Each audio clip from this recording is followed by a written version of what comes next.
اللهم صل وسلم وبارك على سيدنا محمد. ازيكم حبايبي، عاملين ايه؟ النهارده هنعمل بيتزا. معايا كيلو دقيق، معايا معلقتين خميره، معلقتين سكر، ومعلقه ملح، وكوبايتين ميه دافيه. نبدا نحط الميه والخميره والدقيق وكله على بعضه، وبنعجنهم. بس ما بنحطش الميه كلها مره واحده، يعني بننزل حبه حبه بالميه على حسب الدقيق اللي معايا. نبدا نعجن.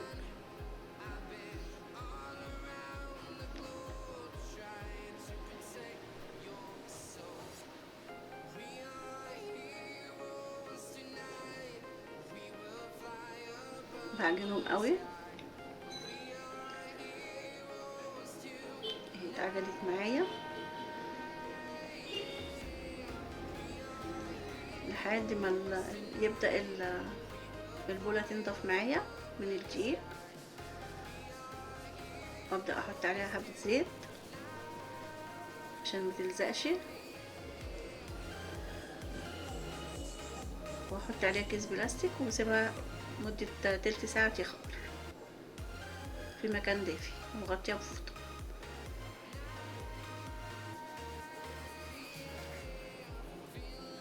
على حطيناها بقى تخمر، نبدأ نقطع الفلفل، ومعايا زيتون، ومعايا لانشون وبصل وطماطم وجبنة موتزاريلا.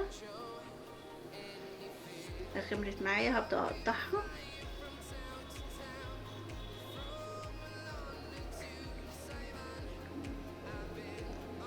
هي عملت كده معايا 6 بيتزات، الكيلو وطلع 6 بيتزات.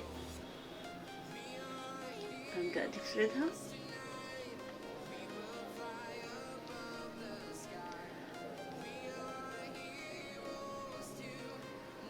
احطها في الصاج، وببقى دهنة زيت، وببدأ بقى نخرمها بالشوكة.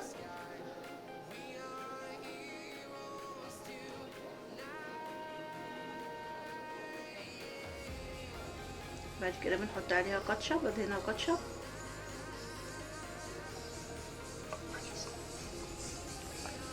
او اي صلصة عندك.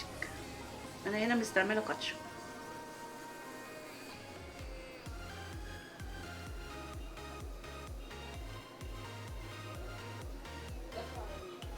بدهنها كلها.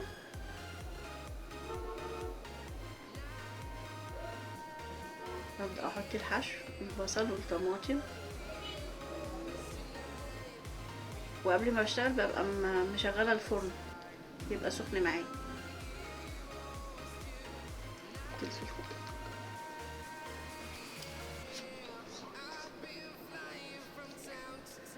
وصفة اقتصادية وسريعة وسهلة.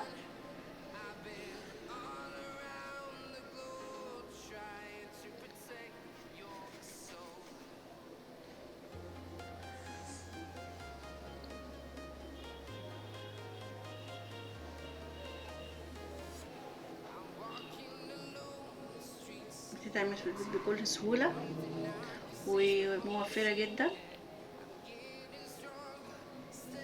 وما بتاخدش وقت.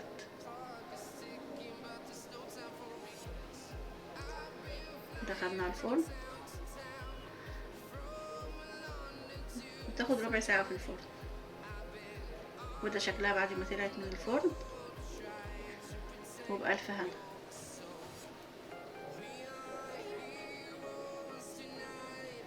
ولو عجبكم الفيديو اشتركوا معايا في القناة